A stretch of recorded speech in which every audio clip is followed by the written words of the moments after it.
যে ব্যক্তি ফজরের নামাজ লাগাতার পড়তে থাকবে, আল্লাহ তাআলা তার চেহারায় এমন একটা নূরের মায়া দান করবেন, শত্রু পর্যন্ত যার চেহারা দেখলে মায়া করতে বাধ্য হয়ে যাবে। সুবহানাল্লাহ। এবার আসেন, আপনারা কষ্ট হচ্ছে মনে হয় না?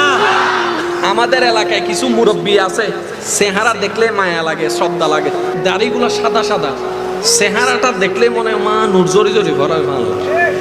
যাদের থেকে সুন্দর হতে ইচ্ছা হয়, আমার একটা অনুরোধ, আল্লাহকে খুশি করার জন্য প্রত্যেকদিন ফজরের নামাজটা কন্টিনিউ করেন।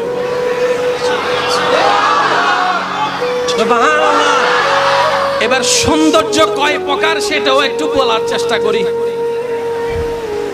ফজরের নামাজ পড়লে চেহারা কি হয়? সুন্দর হয়। জোরে বলেন কি হয়? সুন্দর হয়। সুন্দর কয়েক প্রকার, একটু যদি মনোযোগ দিতেন। একটা হচ্ছে পার্লারে সুন্দর, যেটা নির্দিষ্ট সময় পর আর থাকে না। জোরে বলেন না, থাকে না। একটা হচ্ছে আপনার ক্রিমের সৌন্দর্য, নির্দিষ্ট সময় পর আর থাকে না। যত প্রকার কেমিক্যাল সুন্দর আছে, আমি শ্রদ্ধার সাথে বলছি, কেউ রাগ করবেন না, যত প্রকার কেমিক্যাল সুন্দর আছে ধুয়ে ফেললে চলে যায়, ধুয়ে ফেললে কমে যায়। একমাত্র একটা সৌন্দর্য আছে, ওযুর সৌন্দর্য, যত ধুইতে থাকবেন তত বাড়তেই থাকবে। সুবহানাল্লাহ। এবার আসেন, আমাদের এখানে পশম আছে না নাই? আছে। পশমের গোড়া আছে না নাই? এই পশম স্বাভাবিক চোখ দিয়ে দেখা যায়। চেহারার মধ্যে কিছু পশম আছে, দাড়ি যেমন দেখা যায় পশমগুলা দেখা যায় না, কিন্তু পশম প্রত্যেক জনের আছে। আইফোন দিয়ে একটা চেহারার ছবি তুলবেন, জুম করে দেখবেন, দেখবেন ছোট্ট ছোট্ট ছোট্ট ছোট্ট ছোট্ট কণা কণা পশম আছে। ওই পশমের কণার মধ্যে ছিদ্র আছে। ওযু যখন করে, বিজ্ঞান প্রমাণ করে, বান্দা যখন পানি দেয় H2O, ওই পানিটা যখন ওযু করার জন্য চেহারায় দেয়, বিজ্ঞানের দৃষ্টিতে কোষে কোষে পানি চলে যায়, কোষে কোষে পানি চলে যায়। হাদিসের ছায়া তলে গুনাহ তো জড়ে যায়, বিজ্ঞানের ছায়া তলে চেহারার মধ্যে কোষগুলা জেগে ওঠে। সুবহানাল্লাহ। এবার বলেন, এই নামাজটা দিয়েছেন কে? আল্লাহ। জেনে শুনে বুঝেই তো দিয়েছেন।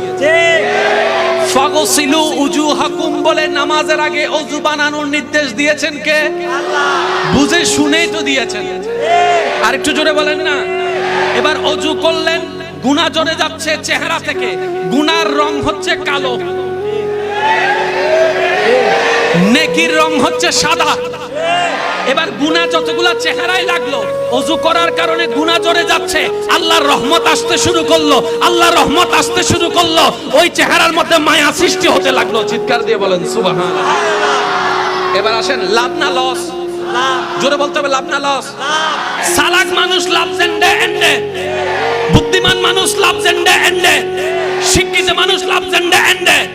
ইয়া শিক্ষিত মানুষে দেখা দেয় মাইল্লি ফিরের নামাজ পড়তে গেলে তো ওযু বানান করিব, ওযু বানালে তো সুন্দর হবে, সুযোগ আছে, এই লাভিন সাইতাম কা খালি এত নামাজ বেগুনে শুরু করে দিই। সুবহানাল্লাহ। ইয়া লাভ বুঝি দে, মাতো না। এবার আইন হষ্ট না হন না, হদুনা নামাজের হতা হইতে হন বুক ফাটিজার গুন্নি না। আরেকজন হবু দুজুর কারবালা মাহফিলু তাইয়ারে নামাজের হতা কিল্লে হইতে লাগুন দেয়। দে কারবালার যেদিন শিক্ষা আসিলেন দেবতার একখান শিক্ষা আসিল দে বস্তা নামাজের শিক্ষা। সুবহানাল্লাহ। আর কেন জোর হন না? সুবহানাল্লাহ। এবার আসেন, গভীর মনোযোগ। নামাজ আপনি যখন ওযু করেন, ওযু করার সময় নাকে কি দেন? ভাইয়া একটু আওয়াজ দিলে খুশি হবেন। নাকে কি দেন? পানি।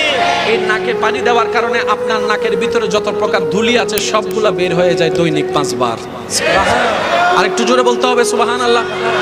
এবার হাত ধোয়া হয় কি হয় না? হাত ধোয়ার গুরুত্বটা কি করুণা এসে ভালো করে দেখাই দিছে। আর একটু জোরে বলেন না। এবার হাত ধোয়া হয় না? হাত জোরে বলেন না। এ পুরা কোন পর্যন্ত ধোয়া হয় না? এটার একটা বেনিফিট আছে। এখানে একটা মাসে যে করে এটার একটা বেনিফিট আছে। কোন পর্যন্ত টাকনু পর্যন্ত যে ধুই এটার একটা বেনিফিট আছে। আমি আর অতটুক যাচ্ছি না। আমি শুধু আমার ভাইদেরকে এতটুক বোঝানোর চেষ্টা করেছি, যদি বিধানটা আল্লাহ এবং রাসূল থেকে আসে, চোখ বন্ধ করে করতে থাকেন, কারণ এখানে কল্যাণ আর কল্যাণ আছে। এখানে বিবেক খাটানোর দরকার নাই, বিজ্ঞান খাটানোর দরকার নাই। আমার রব যেটাতে হ্যাঁ বলবে এটাই কল্যাণ। চিৎকার দিয়ে বলেন সুবহানাল্লাহ।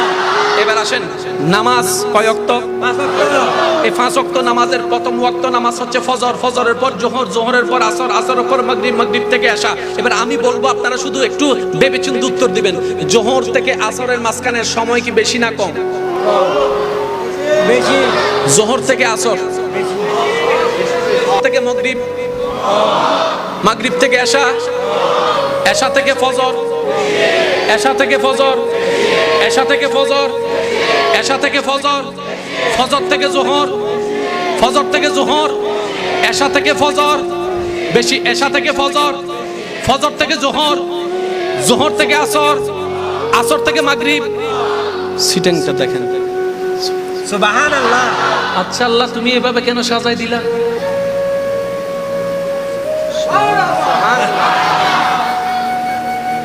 ফজর থেকে জোহর, এশা থেকে ফজর আরো বেশি, এশা থেকে ফজর, ফজর থেকে জোহর একটু কম, জোহর থেকে আসর একটু কম, আসর থেকে মাগরিব, মাগরিব থেকে এশা আরো ছোট। কখনো কি একবার ভেবে দেখেছেন আল্লাহ নামাজটা এইভাবে সেটিং করলেন তো করলেন কেন? সুবহানাল্লাহ। যেহেতু রব করেছেন, বুঝে শুনে করেছেন। ভাই একটু আওয়াজ দেন না কেন? প্রথম ওয়াক্ত নামাজের নাম ফজর, ঠিক আছে না? জোহর, আসর, মাগরিব, এশা। ফজর কখন পড়েন? যখন সূর্য নাই, আবার আঁধারও নাই। High high high high. ফজর ওই সময় পড়েন যখন সূর্যও নাই, আঁধারও নাই। মাগরিব কখন পড়েন? যখন সূর্যও নাই, আলোও নাই। টাইমটা একটু মিলান। ফজরের টাইমের সাথে মাগরিবের টাইমটা মিল আছে। ফজরের টাইমটা সূর্য উঠে উঠে, মাগরিবের টাইমটা সূর্য ডুবে ডুবে। ফজরের টাইমও সূর্য নাই, আলো আছে। মাগরিবের টাইমও সূর্য নাই, আলো আছে। টাইমে টাইমে মিল আছে না নাই? কোন দুইটা ওয়াক্তে? একটা ফজর, একটা মাগরিব। এই শব্দগুলো মনে রাখবেন। কোন দুই ওয়াক্তে? একটা ফজর, একটা মাগরিব। মনে আছে তো ইনশাআল্লাহ? এবার আমি বলবো, আপনারা শুধু জোরে জোরে বলবেন, আওয়াজ যেন কারো চুপ করে না থাকে। দৈনিক কয় ওয়াক্ত নামাজ? 5 ওয়াক্ত নামাজের মধ্যে প্রথম ওয়াক্ত নামাজ, তারপরে তারপরে তারপরে তারপরে এবার বলেন, জোহরের ফরজ নামাজ কয় রাকাত? জোরে বলতে হবে, কয় রাকাত? আসরের কয় রাকাত? এশারের কয় রাকাত? ফজরের কয় রাকাত? মাগরিবের কয় রাকাত? এবার বলেন, প্রত্যেকটা জায়গায় 5টা জায়গার ভিতরে 3 ওয়াক্ত নামাজ মিল আছে। কোন 3 ওয়াক্ত? জোহর, আসর, এশা। জোহর আসর সূর্য আছে, জোহর আসর সূর্য আছে, ডাইরেক্ট আছে। এশারের মধ্যে ডাইরেক্ট যেই 2 ওয়াক্তে